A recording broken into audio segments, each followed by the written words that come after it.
ఆరాధించాలి, ఘనపరచాలి, దేవునికి స్తోత్రార్పణ చేయాలి, స్తోత్రగానం చేయాలి, దేవుని మహింపరచాలి. స్తోత్రించెదము స్తోత్రించెదము యేసుదేవుడా, మా జీవానాద ప్రేమానాద స్తోత్రించెదము, మా జీవానాద ప్రేమానాద స్తోత్రించెదము.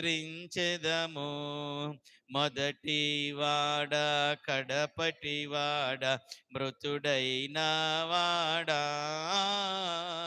మృతిని గెలచి లేచినవాడ మదిని దలంచెదను, మృతిని గెలచి లేచినవాడ మదిని దలంచెదను. స్తోత్రించెదము